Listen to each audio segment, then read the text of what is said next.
सरस्वती, महाराष्ट्राचं आराध्य दैवत, प्रथम पूजनीय प्रातस्मरणीय भोसले कुलोत्पन्न हिंदवी स्वराज्य संस्थापक शककर्ते छत्रपती शिवाजी महाराज यांना मी वंदन करतो।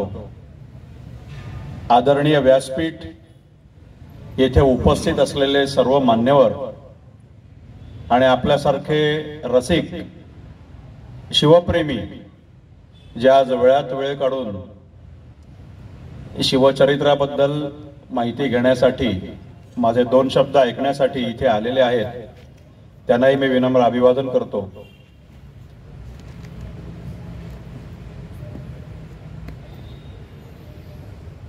समर्थ रामदास स्वामींनी म्हटलेलं आहे, निश्चयाचा महामेरू बहुत जनांसी आधारू, अखंड स्थितीचा निर्धारू श्रीमंत योगी। याच्यातला जो महामेरू शब्द आहे ना, हा मेरू पर्वत आपण ज्याला म्हणतो की इंद्राचं निवासस्थान, जसं शंकराचं कैलास पर्वत हे निवासस्थान होतं, तसं इंद्राचं मेरू पर्वत हे निवासस्थान असं आपण मानतो। हा निश्चयाचा महामेरू आहे। कोण? छत्रपती शिवाजी महाराज। ते दुर्गाधिपती आहेत आणि म्हणून उत्तरेकडून शिवाजी महाराजांची कीर्ती ऐकून दक्षिणेत आलेला महाकवी भूषण त्रिपाठी हा कान्यकुब्ज ब्राह्मण हा जो कवी होता, जो तत्कालीन रीतिरिवाजानुसार सर्व कवी, भाट, चारण, कलाकार हे जेव्हा उत्तरेकडे पैशाच्या आमिषाने जात होते, तेव्हा हा तिकडनं पैशाला लाथाडून हा फक्त शिवाजी महाराजांचं गुणगौरव करायला हा दक्षिणेत उतरला होता, हा दक्षिणेत आलेला होता। त्याने एका ठिकाणी त्याच्या काव्यात असं म्हटलंय, कारण त्याने शिवाजी महाराजांवरती असंख्य काव्य केलेली आहेत, ती ब्रजभाषेत आहेत। याची आपल्या कोणाला कल्पना आहे का? त्याने ब्रजभाषेमध्ये, तत्कालीन ब्रजभाषा जी सुमारे 350-400 वर्षापूर्वी त्या प्रांतात ती बोलली जायची, ती म्हटली जायची, त्या भाषेमध्ये छत्रपती शिवाजी महाराजांचं त्याने अलौकिक असं वर्णन केलेलं आहे। तो काय म्हणतोय? देसनी देसनी ते गुणी आवत जाचन ताही, तीन में आयो एक कवी भूषण कही येतू जाई।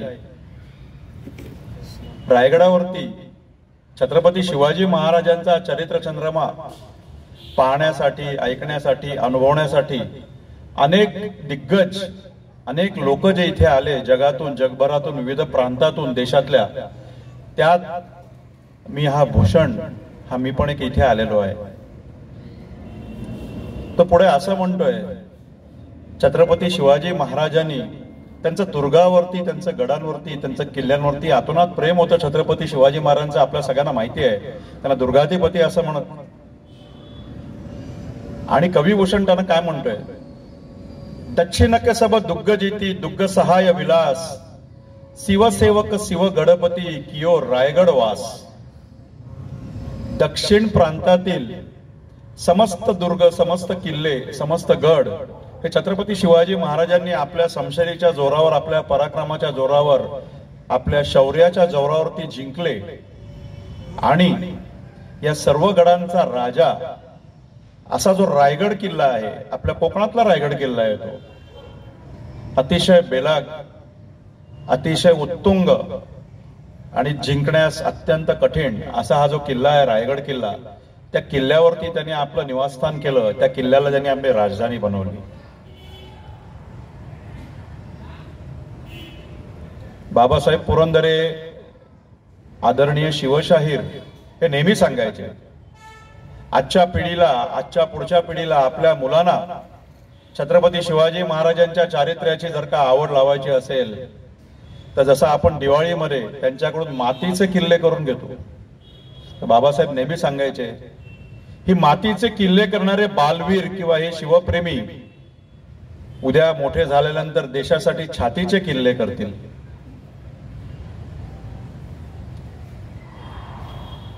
कविवर्य बापट तेही महाकवीच होते, कवी श्रेष्ठ होते.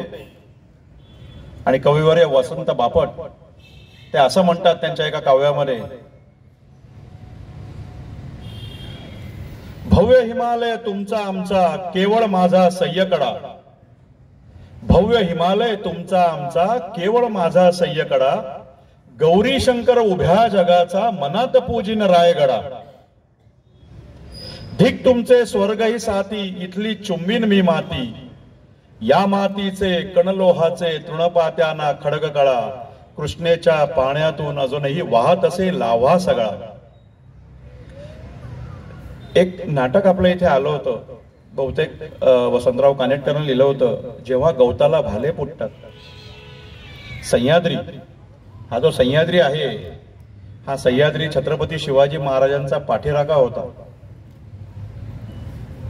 आणि त्याच्यात त्या कविवर्य बापटाने जे वर्णन केलेलं आहे, तृणपात्यांना खडग कळा, मग इथलं प्रत्येक गवताचं पातं छत्रपती शिवाजी महाराजांपासून स्फूर्ती घेऊन ते अक्षरशः तलवारीसारखं ते झालं.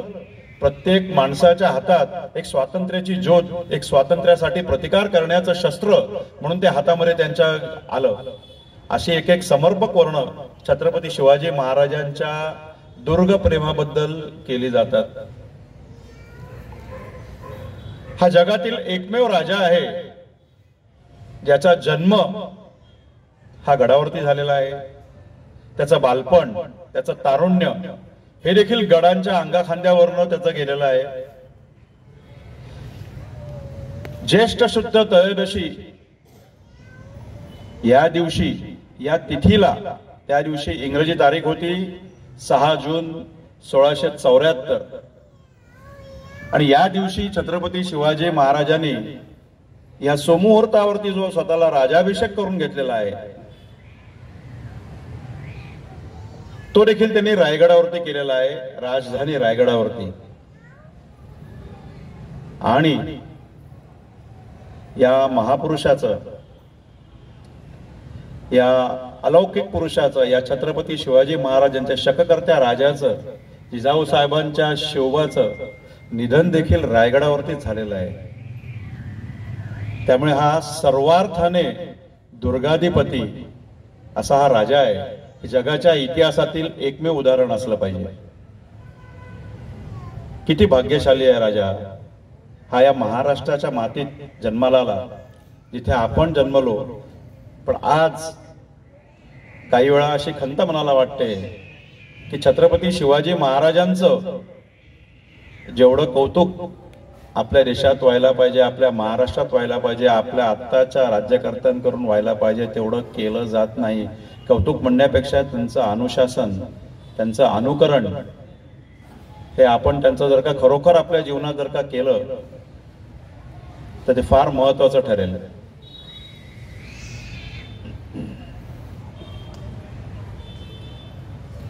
शिवरायांचं बालपण हे दुर्ग शिवनेरीवरती, त्यांचा जन्मच तिथे झालेला आहे. अनेक जण आपल्यापैकी गेले असतील. आणि शिवनेरी गडावरती मातोश्री जिजाऊसाहेब आणि बाल शिवबा यांचा एक उत्तम असं तिकडे मूर्ती किंवा त्यांचं शिल्प तिथे उभारलं गेलं आहे आत्ताच्या काळामध्ये, गेल्या काही वर्षांपूर्वी. मी भाग्यशाली आहे. आता आपल्याला सांगतो, मी कालच जिजाऊ साहेबांचा जिथे जन्म झाला त्या मातृतीर्थाला मी तिथे जाऊन त्या दंडवत घेऊन आलो, तिथे नमस्कार करून दर्शन घेऊन आलो. सिंदखेड राजा बुलढाणा जिल्ह्यामध्ये. आणि आज शिवसेवा मंडळाच्या वतीने मला या ठिकाणी छत्रपती शिवाजी महाराजांबद्दल बोलायला संधी मिळालेली आहे. मी त्यांचेही मनापासून आभार मानतो. शिवाजी महाराजांनी किती गड जिंकले याची काही कोणाला कल्पना आहे का? बहुधा नसावी. छत्रपती शिवाजी महाराजांचे उद्गार जे तत्कालीन पुस्तकांमध्ये किंवा तत्कालीन बखरीमध्ये जे नोंदले गेलेले आहे ते असे नोंदले गेलेले आहे की हजरतीस आज 360 किल्ले मौजूद आहेत. एक एक किल्ला एक एक वर्ष जरी लढला कोणाच्या विरुद्ध? यवनांच्या विरुद्ध, परकीय शक्तींच्या विरुद्ध. आणि तो एक एक किल्ला जरी एक एक वर्ष लढला तरी आलमगीराला म्हणजे औरंगजेबाला स्वराज्य जिंकण्यासाठी 360 वर्ष लागतील. त्याची उमर त्यात गुजरून जाईल, त्याची उमर त्यात संपेल. केवढा आत्मविश्वास छत्रपती शिवाजी महाराजांना आपल्या दुर्गांबद्दल होता. आणि तो यथार्थ होता, तो सार्थ होता, तो नक्कीच त्यांच्यासाठी अभिमानाचा होता. महाराज 12व्या वर्षी आपल्या वडिलांच्या जहागिरीतून म्हणजे बंगळुरूहून, कर्नाटकातून त्यांनी दिलेलं त्यांचं जे इथे जहागीर होती, आदिलशाहीने त्यांना दिलेली जी जहागीर होती शहाजीराजांना, पुणे, सुपे, इंदापूर, बारामती, चाकण, तर या प्रदेशामध्ये त्यांना शहाजीराजांनी पाठवलं. त्यांना मोकासा दिला होता.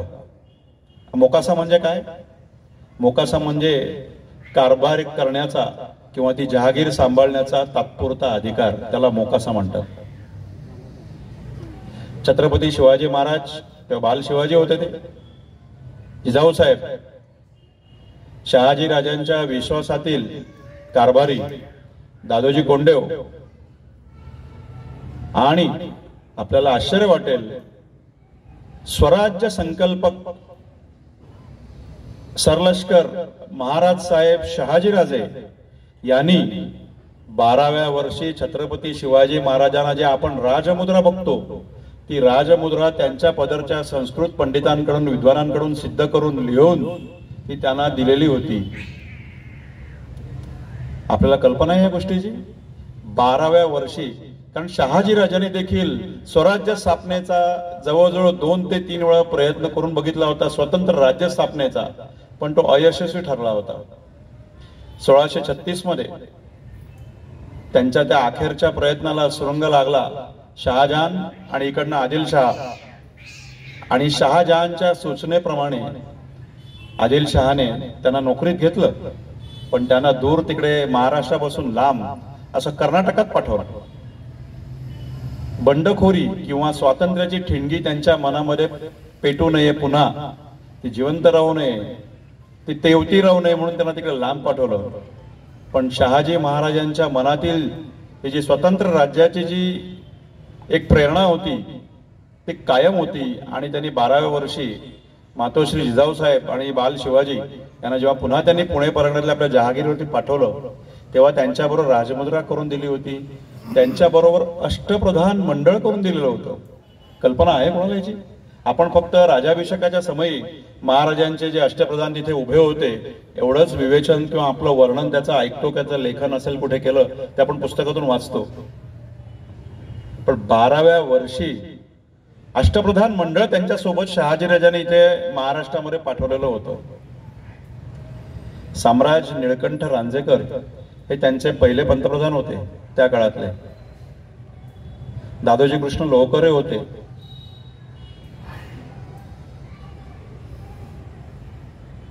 अशी अनेक मंडळी तेव्हा महाराजांच्या बरोबर इथे आलेली होती.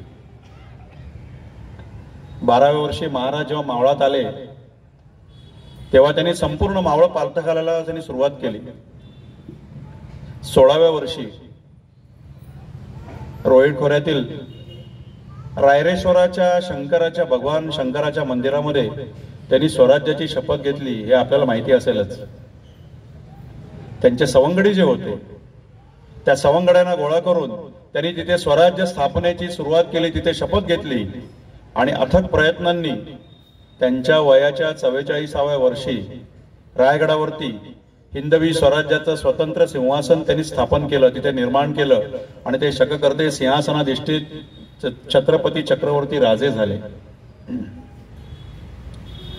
कवींद्र परमानंद गोविंद नेवासकर हा शहाजी राजांपासून त्यांच्या पदरी होता आणि तो शिवाजी महाराजांच्या बरोबर महाराष्ट्रात आलेला होता.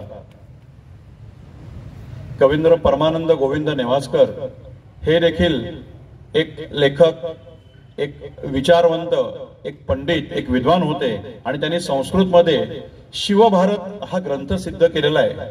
त्यात 31 पूर्ण अध्याय आहेत आणि 32वा अध्याय त्यांचा अर्धा आहे. त्यांनी शिवाजी महाराजांच्या लहानपणीचं, अर्थात त्यांनी अख्ख्या आयुष्याचं त्यांच्या वर्णन केलेलं आहे, पण लहानपणीपासून शिवाजी महाराजांना गडकिल्ले किती प्रिय होते, त्यांना गडकिल्ल्यांबद्दल किती आत्मीयता होती, हे त्यांनी तिकडे त्याच्यात लिहून ठेवलेलं आहे. कोणी वाचलंय याच्यापैकी काही?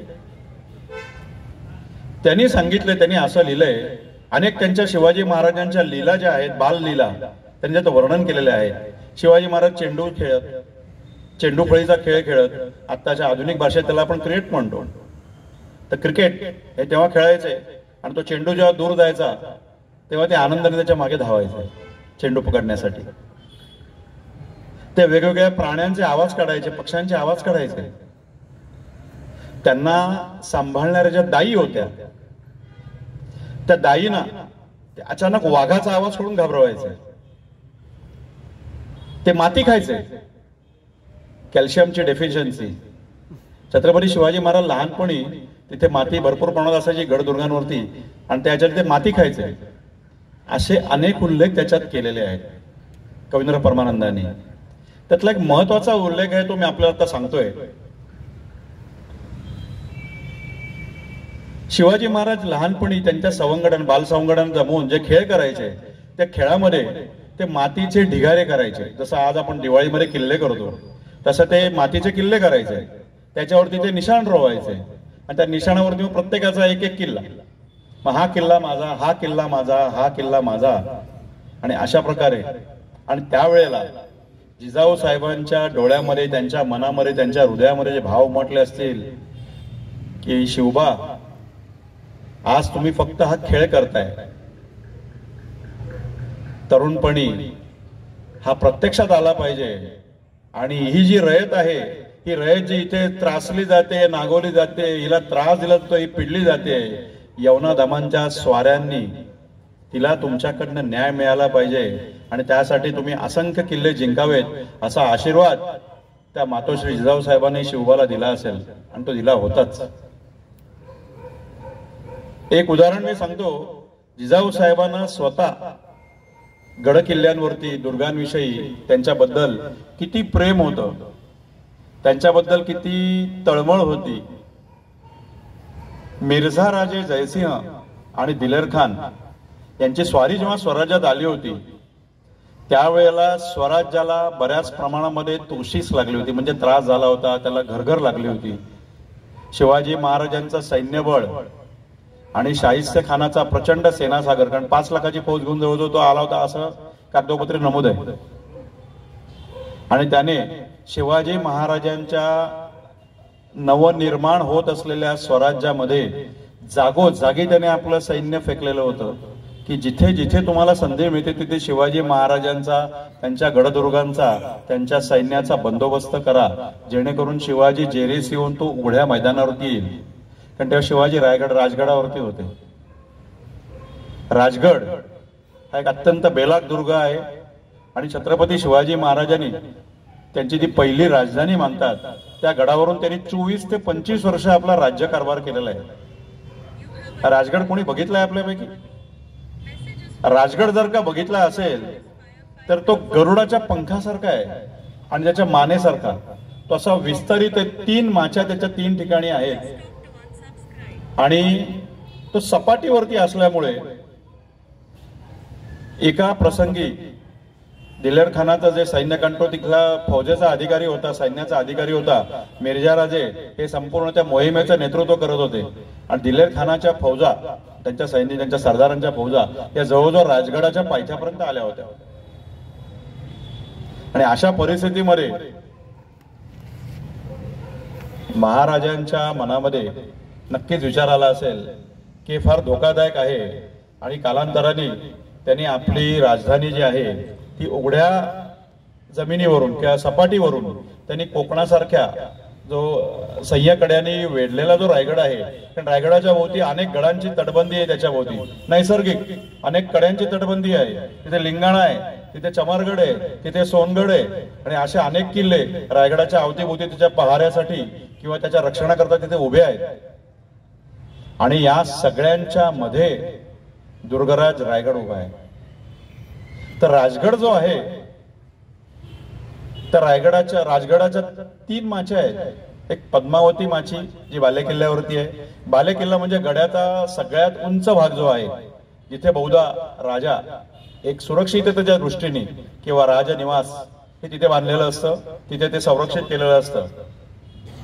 त्याच्या काही माच्या असतात. माच्या म्हणजे सपाटीची जागा, की जिथे शत्रू सैन्याने हल्ला केला, निकराचा हल्ला केला, त्याला पर्शियन भाषेमध्ये किंवा त्यांना मोगलांच्या किंवा त्यांना यवनांच्या भाषेला सुलतान ढवा असं म्हणतात. सुलतान ढवा म्हणजे एकदम केलेला राक्षसी हल्ला, त्याला आपण निकराची लढाई म्हणतो. आणि त्याला आपण निदान म्हणतो. निदान करणे म्हणजे निर्वाणीची लढाई करणे, ज्याला आपण आर्या पारची लढाई म्हणतो, तशी ती आर्या पारची लढाई ती केली जात असेल. तर अशा प्रकारे राजगडाच्या जेव्हा त्या 3 माच्या तिथे होत्या, एक होती सुवेळा, पद्मावती आणि संजीवनी. तर सुवेळा माची ही पूर्वाभिमुख आहे, म्हणजे पूर्वेकडे ती पसरत गेलेली आहे. त्यामुळे तिला नाव दिलेलं आहे सुवेळ, जी सूर्योदयाची वेळ आहे ती आपण उत्तम मानतो आपल्या शास्त्रानुसार, त्यामुळे तिला सुवेळा माची नाव दिलेलं आहे. संजीवनी माची जी आहे ती पश्चिमेकडे गेलेली आहे साधारण. आणि असं एक दंतकथा म्हणा किंवा एक कथा जी प्रचलित आहे. तर ते संजीवनी नाव का पडलं त्या माचेला, तर तिकडे संजीवनीचं बांधकाम, त्या तटबंदीचं जेव्हा बांधकाम चालू होतं तेव्हा तिकडे अचानक त्या सुरुंगाची दारू जी होती त्याचा स्फोट झाला.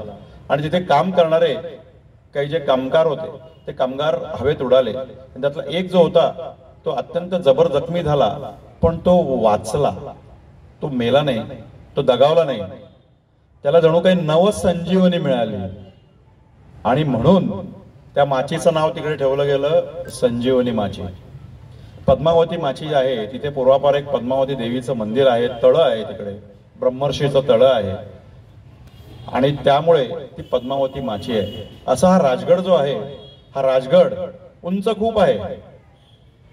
शिवोत्तर कालामध्ये जेव्हा औरंगजेब ससैन्य त्या संपूर्ण फौजफाटा घेऊन जेव्हा तो महाराष्ट्रात उतरला, स्वराज्यात उतरला, संभाजी महाराजांच्या त्यांचा परास्त करण्यासाठी, कारण त्याला एक लक्षात आलं होतं 1680 मध्ये महाराजांच्या निधनानंतर आता काय शिवा गेला, आता राहिलंय कोण, संभा लहान आहे, संभा काय करणार आहे. ही भाषा जी आहे ही तत्कालीन कागदपत्रातली भाषा आहे, ही अनादराची भाषा नाही, हे कृपया आपण लक्षात घ्याल अशी मला आशा आहे. तर तो जेव्हा उतरला तर त्यावेळेला त्यांचे अनेक अधिकारी, त्यांचे अनेक सरदार हे वेगवेगळे किल्ले जिंकायला संपूर्ण स्वराज्यात धुमाकूळ घालत होते, रयतेला त्रास देत होते, नागवत होते रयतेला. आणि त्यावेळेला त्यांनी जेव्हा तो राजगडाकडे त्यांची फौज गेली तर त्यांनी बघितलं तेवढे मान वर करून बघितलं असता राजगडाकडे असं दिसतंय की साक्षात हा गड अक्षरशः आभाळाला टेकलेला आहे. हा गड इतका उंच आहे. आणि आजही राजगड हा त्याच्या बुलंदपणामुळे, त्याच्या बेलाकपणामुळे हा अतिशय दुर्गम असा आहे. आजही तो गिर्यारोहण करणाऱ्या मंडळी, ज्या आपल्यापैकी गिर्यारोहक असतील त्यांना कल्पना असतील, की जे राजगडला जाऊन आलेत त्यांना कल्पना असेल की राजगड चढायला ही अक्षरशः वाघाची छाती लागते, दृढ निश्चय लागतो.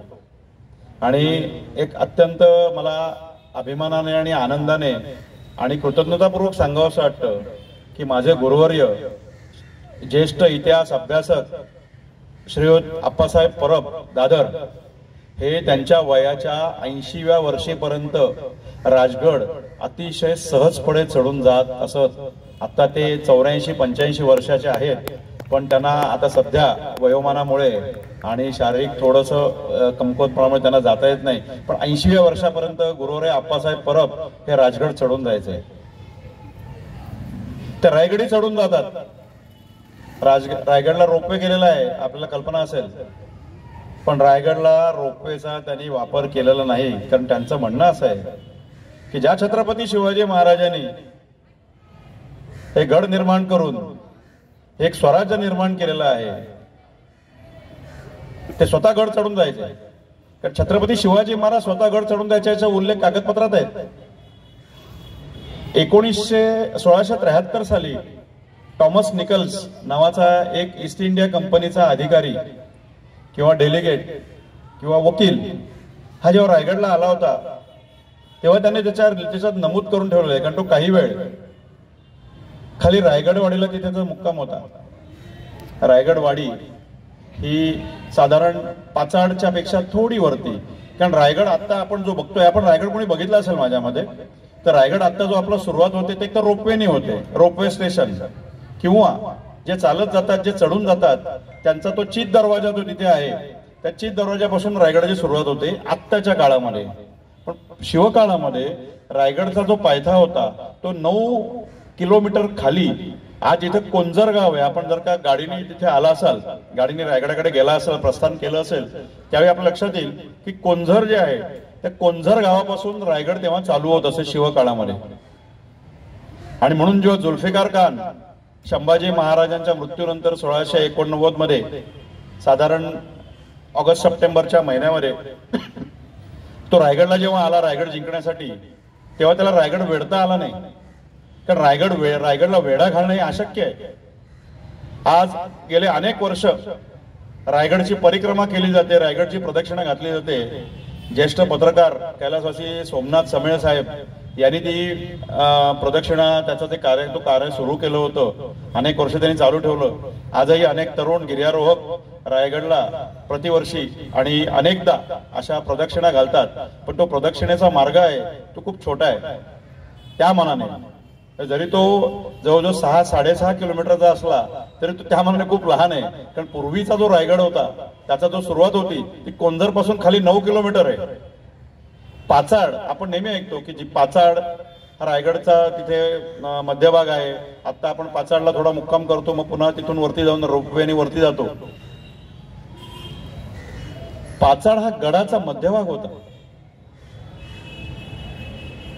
शिवाजी महाराजांच्या राज्याभिषेकाच्या वेळेला हेनरी ऑक्झेंडन नावाचा एक इंग्रज माणूस, वकील, डेलिगेट, प्रतिनिधी ईस्ट इंडिया कंपनीचा, हा काही तहाची कलम घेऊन रायगडावरती आलेला होता. तेव्हा त्याने असं सांगितलं,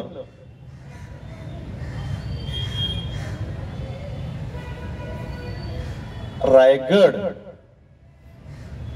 हा अत्यंत उंच आणि बेलाग असा किल्ला आहे. पाचाडला छत्रपती शिवाजी महाराजांनी आपल्या आईसाठी एक वाडा बांधलेला आहे. तिला गडावरची थंड हवा सोसवत नाही म्हणून गडाच्या मध्यभागी, म्हणजे हा स्पष्ट उल्लेख आपल्याला मिळतोय की कोंझर हा कोंझरचा पायथा आहे. कारण कोंझरला तिथे माल सावंतांची चौकी होती. तिथून तुम्हाला जर का योग्य कागदपत्र, योग्य जर का कारण असेल तर तुम्हाला रायगडावरती प्रवेश दिला जायचा. आजच्या सारखं कोणी उठते आणि रायगडला जाते, तिथे काही करतंय असं नसायचं. एक लक्षात घेणं गरजेचं आहे, रायगड ही स्वराज्याची छत्रपती शिवाजी महाराजांनी निर्माण केलेली राजधानी आहे.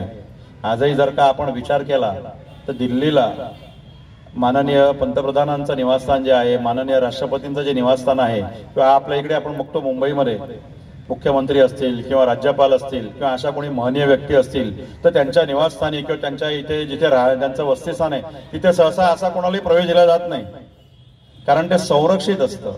आणि म्हणून छत्रपती शिवाजी महाराजांचा रायगड हा अत्यंत संरक्षित असा गडदुर्ग होता.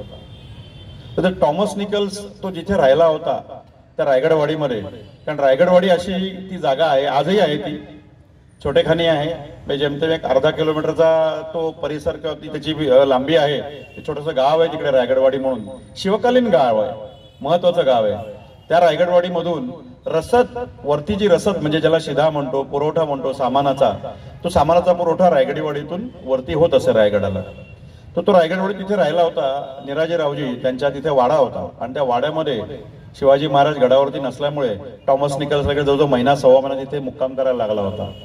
आणि त्याने असं त्याच्या रोजनिशीत लिहून ठेवलं. हे रोजनिशी इंग्रज जे लिहायचे ना, त्याच्यामुळे आपल्याला बऱ्याचशा गोष्टींचा खुलासा किंवा बऱ्याचशा गोष्टींची माहिती, तपशील आपल्याला आजही मिळतोय. हे फार महत्वाचं आहे. त्याने असं लिहून ठेवलंय की आज संध्याकाळच्या प्रकाशामध्ये मी छत्रपती शिवाजी, तेव्हा छत्रपती त्याने म्हटलेलं नाही, पण शिवाजी महाराजांची मूर्ती मी गड चढताना बघितली. म्हणजे खुद्द छत्रपती शिवाजी महाराज देखील गड चढून जात होते. प्रसंगी पालखीने जात असतील, नाही असं म्हणत नाही, पण ते बहुतांशी ते गड चढून जात होते. हा त्याचा फर्स्ट हँड रेफरन्स किंवा त्याला प्रथम दर्शनी त्याला आपण एक पुरावा म्हणतो, तो अशा प्रकारचा अव्वल दर्जाचा पुरावा हा आपल्या टॉमस निकलच्या नोंदीतून मिळतो. आणि म्हणून जेव्हा आप्पासाहेब म्हणतात की जिथे माझे छत्रपती हे जिथे गड चढून जायचे तिथे मी रोपवेचा वापर करणार नाही, आज मला सांगायला अभिमान वाटतोय की आज बाबासाहेब पुरंदरे आहेत, निनादराव बेडेकर सर आहेत, किंवा आप्पासाहेब परब आहेत, सदाशिवराव शिवदे आहेत, पांडुरंग बलकवडे सर आहेत, या सगळ्या थोर ज्येष्ठ आता काही जण यातील आहेत आणि अनेक जण नाही आहेत. तर अशा ज्येष्ठ गुरुवर्यांकडून मला थोडंफार जे काही अभ्यास करायला मिळाला, त्यांचं ज्ञान त्यांच्याकडून मला घेता आलं, आज त्या थोडक्या प्रमाणामध्ये मी आपल्या समोर मांडायचा प्रयत्न करतोय. त्यांचा मी खूप कृतज्ञतापूर्वक त्यांचा आभारी आहे. रायगडावरती छत्रपती शिवाजी महाराजांनी किती बांधकामं केली होती काही कल्पना आहे आपल्याला? अव्वल नोंदी ज्या आहेत त्या टॉमस निकल्सच प्रत्यय तिथे आहे, हेनरी ऑक्झेंडन जो आहे तोही आहे. तर ही मंडळी काय म्हणतायत? रायगडावरती छत्रपती शिवाजी महाराजांनी सुमारे 300च्या वरती बांधकामं केली होती. आश्चर्यकारक आहे. रायगडाची उंची समुद्र सपाटीपासून सुमारे 2851 फूट, म्हणजे 3000 फूट आपण धरून चालूया एक लक्षात ठेवण्यासाठी. 3000 फूट हा समुद्र सपाटीपासून उंच असलेला किल्ला आहे. आणि 3000 फूट उंचीवरती छत्रपती शिवाजी महाराजांनी सुमारे 300च्या वरती बांधकामं केलेली आहेत. कोणकोणती केलेली आहेत आपल्याला काही माहिती आहे. राजवाडा होता, तिथे गंगासागर तलाव होता, हत्ती टाका आहे, राणी वसा आहे, दारू कोठार आहे, तिकडे जगदीश्वराचा प्रासाद आहे, व्याडेश्वराचं मंदिर आहे. पण या सगळ्याचा तपशील किंवा या सगळ्याचा उल्लेख, या सगळ्याची माहिती कशात आलेली आहे? तर जगदीश्वराचा प्रासाद हे रायगडावरती जे शिवाचं मंदिर आहे, म्हणजे राजाभिषेकानंतर या शिवाने मिरवणुकीने जाऊन हत्तीवर बसून जाऊन सुमारे मैलभर लांब मैलभर अंतरावरती ते जगदीश्वराचं फार मोठं मंदिर असं तिकडे आहे. त्या मंदिरात जाऊन तिथे या शिवाने त्या शिवाचं पूजन केलेलं होतं, त्या जगदीश्वराचं पूजन केलं, शिवशंकराचं पूजन केलेलं होतं. असं ते जगदीश्वराचं मंदिर, त्या जगदीश्वराच्या मंदिराच्या दक्षिणेकडील भिंतीवरती एक शिलालेख लिहिलेला आहे. कोणाला त्यावर माहिती असेल, कोणी तो बघितला असेल, कोणी तो वाचला असेल, कोणी त्याबद्दल ऐकलं असेल, तर नसेल तरी मी आपल्याला ते सांगतोय की त्या शिलालेखात काय काय लिहिलेलं आहे. कारण रायगड निर्मितीचा, या वास्तूंचा, इतक्या ज्या वास्तू उभारल्या जातो, एक अस्सल आणि अव्वल पुरावा आहे, शिवकालीन पुरावा आहे तो. आणि तो दगडामध्ये कोरलेला आहे, शिलालेख आहे तो. तर असं लिहिलेलं आहे, श्री गणपतये नमहा. हा 2 श्लोकांचा चरण आहे, 2 श्लोक आहेत त्याच्यामध्ये. त्यात एक चरण आहे आणि दुसरं चरण आहे. इथे संपूर्णपणे पहिलं चरण कुठे संपतं तेही त्याच्यामध्ये आकडा टाकून लिहिलेलं आहे, दुसरं चरण कुठे संपतं तेही लिहिलेलं आहे. मी तो संस्कृत शिलालेख जो त्याच्यात लिहिलेलं जे आहे तो आपल्याला ऐकायला अभिमान वाटेल, आनंद वाटेल. आणि शिवाजी महाराजांच्या दूरदृश्य कल्पकतेचं, त्यांच्या पदरच्या संस्कृत जाणणाऱ्या विद्वानांचं आपल्याला खचितच कौतुक करावं असं वाटेल की त्याने तो संस्कृतमध्ये लिहिला आहेच, पण तो शार्दूल विक्रीडित वृत्तात लिहिलेला आहे. हे फार महत्वाचं आहे की शिवाजी महाराजांनी कुठलंही मनात आलं आणि काहीतरी केलं असं नाही. हा द्रष्टा राजा होता, हा विजनरी राजा होता, हा फार काळाच्या पुढचं बघणारा राजा होता. आणि याची अनेक उदाहरणं आपल्याला शिवचरित्रामध्ये जागोजागी आढळत आहेत. तर त्या शिलालेखात असं लिहिलेलं आहे, श्री गणपतये नमः. प्रासादौ जगदीश्वरस्य जगता मानंद दोनुज्ञया श्रीमत् छत्रपते शिवस्य नृपते सिंहासने तिष्ठतः शाके षण्णव बाण भूमि गणनादानंद संवत्सरे ज्योती राज मुहूर्त कीर्ती महिते शुक्लेश सारपाई तिथो. इथे पहिला चरण संपतोय किंवा पहिलं कडवं जे आहे त्या श्लोकाचं इथं संपतंय, दुसरं कडवं सुरू होत आहे. ते पुढे त्या म्हणतात की काय काय लिहिलंय, वापी कूप तडाग राज रुचिरय हरमय वनय वीथिको स्तंभय कुंभी गृहे नरेंद्र सदने भ्रम लिहे मिरहिते श्रीमद रायगिरो गिराम विषये हिरा जिना निर्मितो. कोणी बांधला? हिरोजी इंदोलकरांनी बांधलेला आहे. हिरा जिना निर्मितो शेवटचं चरण हे अत्यंत आशावादी आहे आणि अत्यंत आपल्याला अभिमानास्पद आहे. आपल्याला खूप त्याचा असं मनामध्ये आपलं बसलं पाहिजे. हिरा जिना निर्मितो यावत चंद्र दिवाकरव विलसत स्थावत्स मुजृंभते. इथे दुसरं चरण संपतंय. त्याचा अर्थ आहे संपूर्ण शिलालेखाचा असा आहे, प्रासादो जगदीश्वरस्य जगता मानंद दोनुज्ञया. जगताला आनंद देणारा असा हा जगाचा कैवारी किंवा जगाचा कल्याणकारी असा शिवाचा प्रासाद आहे शिवालय. प्रासादो जगदीश्वरस्य हे इथे शिवाजी महाराजांच्या आज्ञेने इथे बांधलं गेलं. श्रीमद छत्रपते शिवस्य नृपते सिंहासने तिष्ठता कधी बांधलं गेलं? जेव्हा शिवाजी महाराजांचा राज्याभिषेक झाला त्यावेळेला मी जे असंख्य वास्तू उभारल्या त्या वास्तूंमध्ये हे भव्य प्रासाद किंवा भव्य प्रासादालय शिवालय मी इथे उभारलेलं आहे. श्रीमद छत्रपते शिवस्य नृपते सिंहासने तिष्ठता. जेव्हा ते सिंहासनाधिष्ठित झाले, सिंहासनारोहण केलं म्हणजे राजाभिषेकाची तिथी. त्याच्या पुढे राजाभिषेकाची तिथी आलेली आहे. शाके 1596 ला राज्याभिषेक झालाय. शाके 96 बाणभूमी गणनादानंद संवत्सरे ज्योतिराज मुहूर्त कीर्ती माहिती शुक्लेश सारपे तिथो. तिथी कोणती आहे ती लिहिलेली आहे. आणि ज्योतिषशास्त्रातल्या अत्यंत महत्वपूर्ण अशा या दिवशी किंवा अशा या तिथीला हा शिवाजी महाराजांचा राज्याभिषेक या रायगडावरती झाला असा तो हिरोजी इंदुलकर किंवा त्याच्या पदरी शिवाजी महाराजांचे संस्कृत पण त्यांनी तो हा लिहून ठेवलेला आहे श्लोक संपूर्ण शिलालेख. तर तो पुढे काय म्हणतोय, वापी कूप तडाग राज रुचिरे हरमय वने वैथिको. त्याचे काय काय निर्माण केलं? वापी तळी तलाव, वापी में तळी तलाव, कूप म्हणजे तुमच्या पायऱ्या असलेल्या विहिरी, तडाग तलाव, अनेक तलावांचे समूह आहेत. 12 टाकी आहेत तिकडे. 12 टाक्यांचा एक समूह आहे तिकडे तलावाचा. त्यांनी गंगासागर उभारला, त्यांनी कोळीम तलाव तिकडे उभारला, हत्ती तलाव तिकडे उभारला, तिथे मागे काळा हौद उभारला. असे जवळजवळ एक 20 ते 25 तलाव, पाणसाठा, जलनियोजन, एवढी शिबंदी जर का रायगडावरती राहणार आहे तर त्या शिवंदीच्या, जसं आज आपण म्हणतोय की पाण्याशिवाय जीवनाला काय अर्थ आहे, पाणी जर का नसेल तर तुम्ही काय करू शकता? काहीच करू शकत नाही. तर पाण्याचा जे महत्व आहे, जलनियोजन, जलसाठ्याचं महत्व शिवाजी महाराज तेव्हाही ओळखलेलं आहे. आणि म्हणून त्यांनी एवढ्या मोठ्या प्रमाणावरती तिथे तलावांची किंवा पाणवठ्याची, पाणसाठ्याची निर्मिती केली होती. तेव्हा शिबंदीचा विचार केला तर सुमारे 8 ते 10 हजार शिबंदी किंवा तेवढी माणसं सुमारे गडावरती असावीत. त्या शिबंदीचा विचार करून बांधलेले जे तलाव आहेत, तो गंगासागर एकच तलाव आहे. कारण मी गेली अनेक वर्ष रायगडावरती जातोय आणि छत्रपती शिवाजी महाराजांच्या कृपेने म्हणा सुमारे मी 100 पेक्षा जास्त वेळा हा रायगड मी माझ्या डोळ्यांनी बघितलेला आहे. हे माझं भाग्य आहे. तर आज जेव्हा लाखो पर्यटक रायगडावरती जातात, लाखो शिवप्रेमी जेव्हा रायगडावरती जातात दरवर्षी, तेव्हा तो वर्षातून एकदा भरला जातो तो तलाव. पावसाच्या पर्जन्यराजाच्या कृपेने तो तलाव त्या काळातील जेवढी लोक किंवा त्यांची संख्या जी होती आणि आताची लक्षावधी लोकांची संख्या आहे, त्या लक्षावधी लोकांच्या संख्येला देखील ते पाणी पुरून उरतं.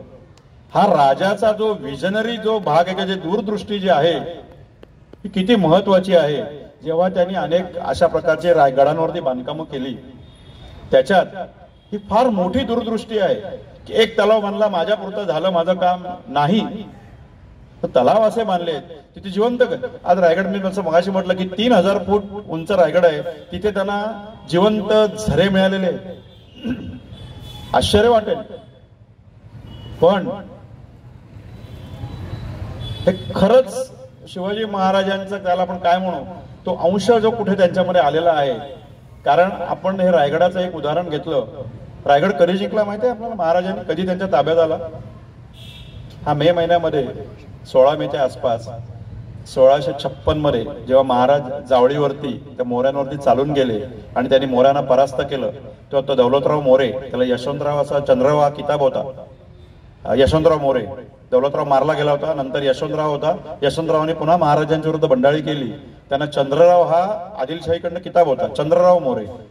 तर सगळे चंद्रराव हा किताब लावत. तर ते जेव्हा तिथून जावळी जिंकल्यानंतर जावळीचा पाडाव झाला, जावळीच्या पाडाव्याच्या जेव्हा जावळी महाराजांनी जिंकली तेव्हा त्यांना मोऱ्यांकडनं लढणार एक नररत्न त्यांना मिळालं हाताशी. शिवाजी महाराजांच्या गुणी लोकांच्या नेहमी शोधात असायचे. त्यांना बाळाजीरावजी चिटणीस सापडले होते असेच सिद्धीच्या बंदोबस्त करताना, आणि इथे त्यांना कोण मिळालं होतं आपल्याला कल्पना आहे? मुरारबाजी देशपांडे. अरे मी शिवाजी महाराजांचा शिपाई, तुझा कौल घेतो काय? असं जे दिलेर खानाला जे आमिषाने दाखवलं होतं की तू आमच्याकडे तुझी सरफराजी करतो, तुझ्या शौर्य आमच्या बादशाच्या कामी येऊ दे, तेव्हा त्यांनी सांगितलं होतं की मी शिवाजी राजांचा शिपाई आहे. तुझ्या या लाचेवरती आणि तुझ्या जे काही देतोयस आम्हाला त्याच्यावरती मी भाळणारा नाहीये. मी शिवसेवक आहे. आणि शेवटी त्यांनी जी एक ज्याला मगाशी म्हटलं की त्यांनी निर्वाणीची लढाई केली. 700 मावळे हे 5000 पठाणांवरती तुटून पडले होते. आपण फक्त डोळ्यासमोर आणा. आमचा प्रणय आता इथे मगाशी तो होता, त्याने आता जी आपल्याला सगळं त्यांनी सांगितलं की बाबा तो आता तो छावा चित्रपटाच्या निमित्ताने अनेक त्याने प्रशिक्षण दिलं.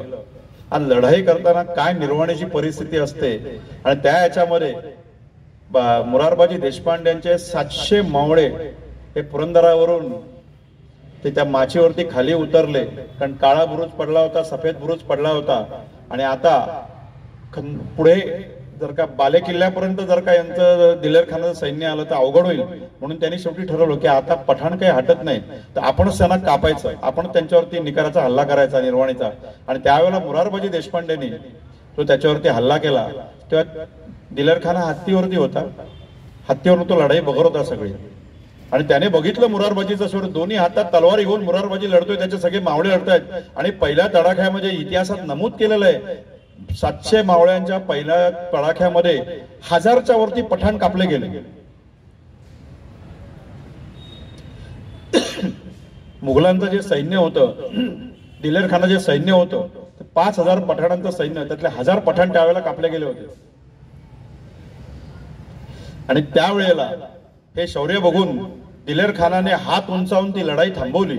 मुरारबाजीला त्याने क्षणकाल थांबवलं आणि त्याने सांगितलं, अरे तू तर मर्दाना शिपाई, तू आमच्याकडे तुझी सरफराजी करतो.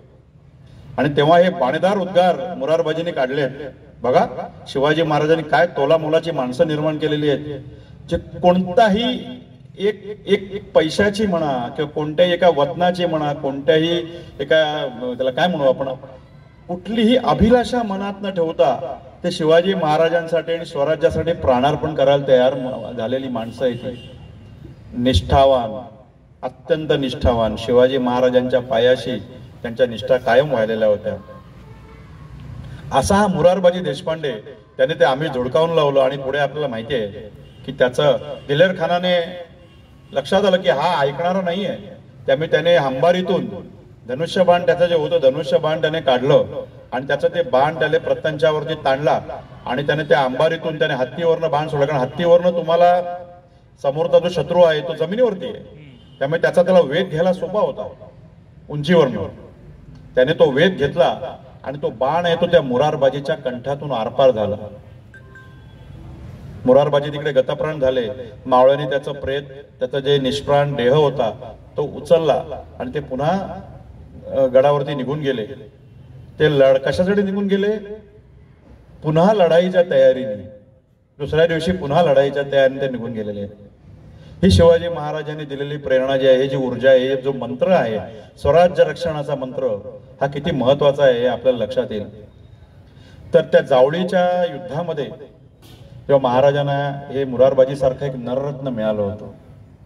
मोरे चंद्रराव मोरे यांचा किताब, तो जेव्हा याच्यावरती गेला, यशवंतराव रायगडावरती गेला, तो तेव्हा त्याचं नाव काय म्हणतो? रायरीचं. त्याचं नाव होतं रायरी. रायगडाचं जे नाव आहे, रायगडाला अनेक नाव आहेत. त्याचं एक नाव आहे तणस, एक नाव आहे राशिवटा, एक नाव आहे नंदादीप, एक आहे त्याचं पूर्वेकडचा जिब्राल्टर, आणि अशी जवळजवळ 10 ते 12 नावं. राहीर एक नाव आहे त्याचं. आदिलशाही तर त्याचं नाव, आदिलशाही कागदपत्रांचा उल्लेख राहीर असा येतोय. मामले राहीर म्हणजे रायगड किल्ला, मामले राहीर अशी रायरी. शिवाजी महाराजांचं नाव ठेवलं रायगड. आणि रायगड जेव्हा पडला आणि औरंगजेबाने तो जेव्हा जिंकला, औरंगजेबाने तो बघितला, तर त्याने आधुनिक त्याचं नाव केलंय इस्लामगड. अर्थात ते गाठोपत्री कुठेच रूढ झालं नाही पुढे, पण त्याने नाव बदललं. तर अशी रायगडाची जवळजवळ सुमारे 12 ते 13 नावं वेगवेगळी आहेत. तर महाराजांनी रायगड पाडाव केला.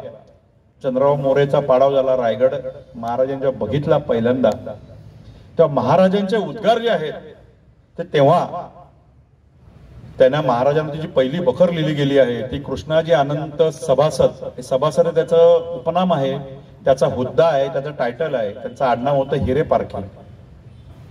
हा प्रल्हाद निराजी हा महाराजांचा जो मंत्री होता, न्यायाधीश, त्यांच्या कोर्टात किंवा त्यांच्या त्या दरबारात काम करणारा होता, म्हणून त्याचं ते सभासद त्याचं आडनाव, त्याचं उपनाम त्याचं जे आहे ते रूढ झालं तिकडे कागदोपत्रामध्ये.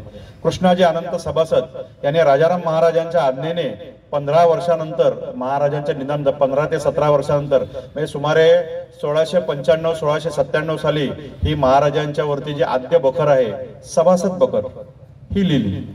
आणि त्याच्यात महाराजांचे रायगड जेव्हा त्यांनी बघितला तेव्हाचे जे उद्गार आहेत ते नमूद केलेले आहेत. राजा खासा जाऊन पाहता गड बहुत चकोटा. चकोटा म्हणजे बेलाग, बुलंद, जिंकण्यास अवघड. राजा खासा जाऊन पाहता गड बहुत चकोटा. गडाचे कडे तासिल्याप्रमाणे 1.5 गाव उंच. पर्जन्य काळी कडियावर गवत सुद्धा उगवत नाही आणि धोंडा तासीव एकच आहे.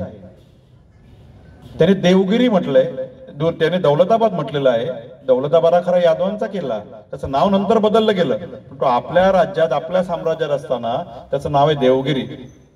दौलताबाद हा पृथ्वीवरील चखोट गड खरा, तोही तेवढाच बुलंद आहे, तेवढाच तो जिंकण्यास अवघड आहे, परंतु उंचीने थोडका म्हणजे लहान आहे तो, कारण तो भूदुर्ग आहे. हा जो आहे गिरिदुर्ग आहे. गडांचे प्रकार आहेत, भूदुर्ग, जलदुर्ग, गिरिदुर्ग, नरदुर्ग.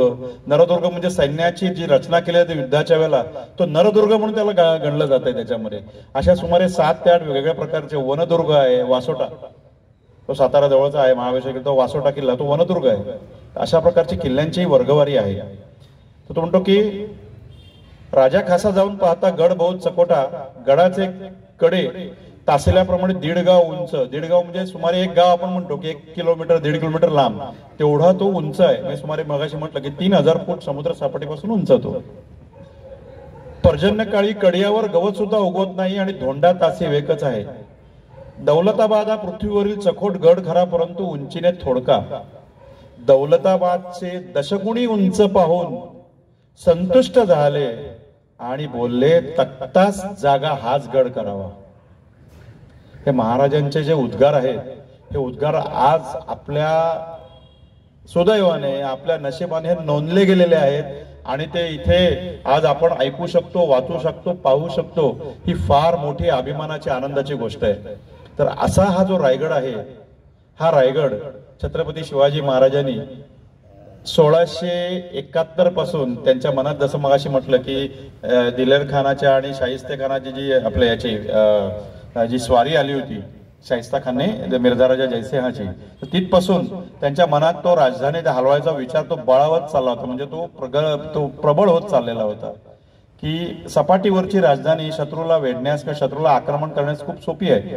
त्यामुळे त्यांनी आपली राजधानी हलवण्याचा विचार कुठे केला तर संपूर्ण आपण जर का रायगड बघितला असेल तर आजही तो तिथे पोहोचेपर्यंत आपला रायगड कुठे कळत नाही. शेवटच्या 2.5, 3, 4 किलोमीटर पर्यंत रायगडचा आपला तो नजरेत येत नाही, इतका रायगड दुर्गम आहे आजही. जरी आता आपला अंतर काही फार नसेल, कारण रोपवेचा जर का विचार केला तर रोपवेने आपण 4 मिनिटात गडावरती पोहोचतो आणि सर्वसामान्य माणूस जो आहे तो सुमारे 1.25 तास ते 1.5 तास या वेळामध्ये तो गडावरती जाऊ शकतो आजही. अगदीच काही अपवाद असतील त्याच्यावरती, पण आजही तिथल्या स्थानिक लोकांकडून, स्थानिक मंडळांकडून, संस्थांकडून गडावरोहण स्पर्धा होतात. म्हणजे गड चढण्याच्या स्पर्धा होतात रायगड चढण्याच्या. त्याच्यामध्ये जर का आपण रायगड चढण्याचं जर का त्याची वेळ जर का आपल्या कानावरती आपण जर का ऐकली आपल्याला आश्चर्य वाटेल. 18 मिनिटात रायगड चढतात. सुमारे 1000, 1500, 2000च्या वरती पायऱ्या मी कधीच मोजल्या नाहीत, कारण रायगडाच्या पायऱ्या मोजण्या इतकी पायरी माझी नाही. मी त्या पायरीशीच फक्त नतमस्तक होतो. त्यामुळे ज्यांनी कोणी मोजल्या असतील ज्या पायऱ्या आहेत, तर त्या पायऱ्या, एवढ्या पायऱ्या चढून तो 18 मिनिटात रायगडाचं आरोहण करतात. हे आज आपल्याकडे याचे तपशील आणि त्याच्या नोंदी उपलब्ध आहे, सगळे आजही होतो. तर हा जो रायगड आहे, या रायगडावरती अनेक मगाशी म्हणलं की 300च्या वरती बांधकामं छत्रपती शिवाजी महाराजांनी तिथे केली. हा रायगड त्यांनी जेव्हा सजवायला घेतला, तो बांधायला घेतला, त्याच्यावरच्या जेव्हा वस्तू, त्याच्यावरच्या इमारती ज्या त्यांनी सुरुवात केली त्याच्या निर्मितीसाठी, आज आपण आपलं एक घर बांधायचं असेल तर आपण बजेटिंग करतो. आपल्याला इंटिरियर किंवा अंतर्गत सजावट रचना करायची असेल किंवा आपली कोणतीही वस्तू जर का घ्यायची असेल, म्हणजे महिला वर्ग आता समोर माझ्या उपस्थित आहे, सगळ्या सन्माननीय महिला आहेत इथे उपस्थित, त्यांना नक्कीच त्याचा अनुभव असेल की एखाद्या दुकानात गेल्यानंतर एखादी वस्तू पसंत पडली तर बजेटिंग, माझं एवढं बजेट नाही हो, इथून सुरुवात असते पहिली त्या दुकानदाराबरोबर सोबत करताना. तर त्या याच्यामध्ये शिवाजी महाराजांनी देखील त्यांचं बजेटिंग केलेलं होतं. आपल्याला कल्पना आहे काय गोष्टीची? कागदपत्रात नमूद आहे. मी जे सगळं सांगतोय आपल्याला, आज जी काही माहिती देतोय ही सगळी कागदपत्रात नमूद असलेली माहिती आहे. ही डॉक्युमेंट्स मध्ये रेकॉर्डेड बातमी आहे आणि सगळ्या या अस्सल नोंदी ज्या आहेत त्या सगळ्या नोंदींचा आधार घेऊनच मी बोलतोय. कारण फक्त छत्रपती शिवाजी महाराज की जय बोलून मला डोळे मिटायचे नाहीत, आपले मिटवायचे नाहीत, हात उंचावून मला आपल्या मुखातून शिवाजी महाराजांचा जय जयकार नकोय. तर छत्रपती शिवाजी महाराज हे काय उत्तुंग व्यक्तिमत्व होतं. मी नेहमी सांगतो, कित्येक सहस्त्रकातून जन्माला येणारं एकमेव व्यक्तिमत्व आहे, एकमेव हा त्यांचा जन्म जो आहे, त्यांचा राजांचा जो जन्म आहे. आणि आपल्या सुदैवाने या आपल्या महाराष्ट्राच्या मातीत छत्रपती शिवाजी महाराज निर्माण आलेत, जन्माला आलेत. याचा आपल्याला सार्थ अभिमान असलाच पाहिजे. तो पुढच्या पिढ्यांपर्यंत पण तो पोहोचला पाहिजे. तर त्याचे बजेट आहे ना, त्यांनी बजेट, कारण 1670 मध्ये म्हणजे 1666 ला महाराज आग्र्याहून सुटून इथं पुन्हा स्वराज्यात आले. सगळ्या कथा आपल्याला माहिती आहेत, कसे सुटले, काय सुटले. जर का पुढे वेळ त्याचा जर का आपल्याला वेळ आली त्या बोलता बोलता तर मी त्याचंही सगळं विवेचन करीन त्याच्यामध्ये. त्यावेळेला पण कवी भूषणाने अतिशय उत्तम असा छंद केलेला आहे, महाराज कसे निसटले याच्यावरती. औरंगजेबाच्या सरकारी त्याचं जे काही कागदपत्र जे रेकॉर्ड आलमगीरनामा त्याच्यामध्ये नोंद आहे, पर्शियन मध्ये लिहिलेलं आहे की महाराज कसे निसटले. आपण सर्रास म्हणतो पेटारियात बसून निसटले, पेटारात बसून निसटले मेवा मिठाईच्या. पूर्वीच्या अनेक चित्रपटांपासून किंवा अनेक आपल्या तशा वदंता त्या सगळ्या आपल्या कल्पना तशाच आहेत. पण औरंगजेबाच्या अस्सल कागदपत्रात त्याने असं लिहिलं आहे, तो पर्शियन शब्द आहे, तगैयुरे वजे दादे. या पर्शियन शब्दाचा अर्थ त्याचं ते असं होतंय, भाषांतर त्याचा तर्जुमा असा होतो, वेषांतर करून निसटले. ते कसे निसटले जर का पुढे आपल्या विवेचनामध्ये व्याख्यानामध्ये वेळ मिळाला तर मी सांगेन त्याच्यामध्ये. तर महाराज जेव्हा राजगडावरती परत आले, त्यांनी अनेक वर्ष पुढे जवळजवळ 3 ते 4 वर्ष त्यांनी थोडं त्यांनी सबुरीचं धोरण घेतलंय. कसं आहे लक्षात घ्या, क्षती जेव्हा आपल्याला किंवा आपल्या साम्राज्याला पोहोचते किंवा आपल्याकडे आपल्या जेव्हा थोडा आपण त्या परिस्थितीत नसतो रिटॅलिएट करण्याच्या, प्रतिकार करण्याच्या, तेव्हा सामोपचाराने घेणं कुठलीही गोष्ट घेणं हे एका राज्यकर्त्याचं अत्यंत योग्य असं धोरण आहे.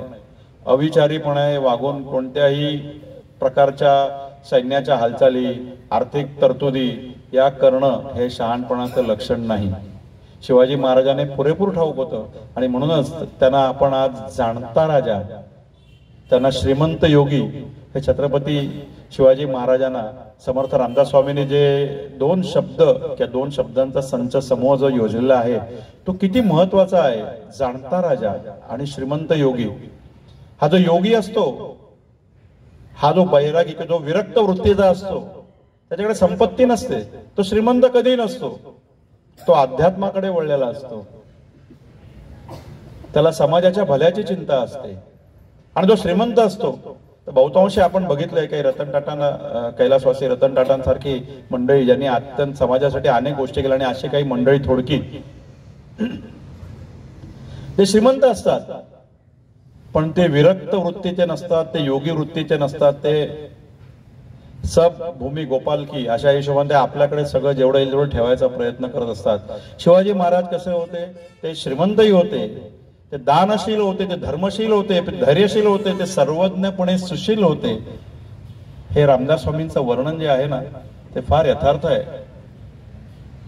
मगाशी जी आपली सुरुवात झाली होती माझ्या व्याख्यानाची की निश्चयाचा महामेरू बहुत जनांचे आधारू, अखंड स्थितीचा निर्धारू, श्रीमंत योगी, त्या याच्यामध्ये तो श्रीमंत योगी शब्द आलेला आहे. हे जे काव्य जे आहे ना, हे काव्य रामदास स्वामींनी जे महाराजांचं प्रशस्तीपर लिहिलेलं गान आहे किंवा काव्य आहे, हे प्रत्येक मातेने किंवा प्रत्येक घराघरामध्ये आज जशी आपण सकाळी किंवा संध्याकाळी, सकाळी देवाची पूजा करतो, संध्याकाळी आपल्या घरामध्ये आजही आपण कदाचित अगरबत्ती लावतो, निरांजन लावतो देवासमोर, त्यावेळेला प्रत्येक घराघरामध्ये माझी प्रत्येक महाराष्ट्रातील मराठी माणसाला विनंती आहे की आपल्या घरामध्ये हे निश्चयाचा महामेरू आहे, हे लता दिदींच्या आवाजामध्ये किंवा अनेक काही गायिकांच्या आवाजामध्ये ते रेकॉर्डेड आहे, तर ते आपण तिथे ऐकवलं की आपण ते लावलं पाहिजे. एक दीड मिनिटाचं 2 मिनिटाचं फक्त ते काव्य आहे, पण त्यातून आपल्या पुढच्या पिढीला जी प्रेरणा मिळेल, आपल्या पुढच्या जनरेशन्सला जी प्रेरणा मिळेल, त्यांना त्यातून जे उदात्त विचार त्यांच्यापर्यंत पोहोचतील, ते फार महत्वाचे आहेत. इतकं ते उत्तुंग असं त्यांचं वर्णन, यथार्थ वर्णन रामदास स्वामींनी केलेलं आहे. तर जेव्हा शिवाजी महाराज आग्र्यावरनं सुटून इकडे आले, तेव्हा त्यांनी मगाशी जसं म्हटलं की त्यांनी थोडं सबुरीचं धरून घेतलं होतं. राज्याची आर्थिक घडी विस्कटलेली होती, आपल्याला कल्पना असेल. त्यावेळेला मिर्झा राजा जयसिंहाशी त्यांनी जो तह केला, त्या तहामध्ये स्वराज्यातील 23 किल्ले त्यांनी तोडून दिलेले होते. महाराजांकडे अवघे 7-8 गड, फक्त 10 गड शिल्लक उरलेले होते, दुर्ग. स्वराज्यातील 4 लक्ष होण्याचा मुलूक रेव्हेन्यू हा जो भाग आहे, हा त्यांना मोगलांना तोडून द्यायला लागला होता. फक्त स्वतःकडे 1 लक्ष होण्याचा मुलूक त्यांनी ठेवायला लागला होता. अत्यंत दुर्दैवी परिस्थिती या आपल्या शिवाजी महाराजांवरती तेव्हा आलेली होती. या राजाला गड म्हणजे प्राणप्रिय, गड म्हणजे सर्वस्व,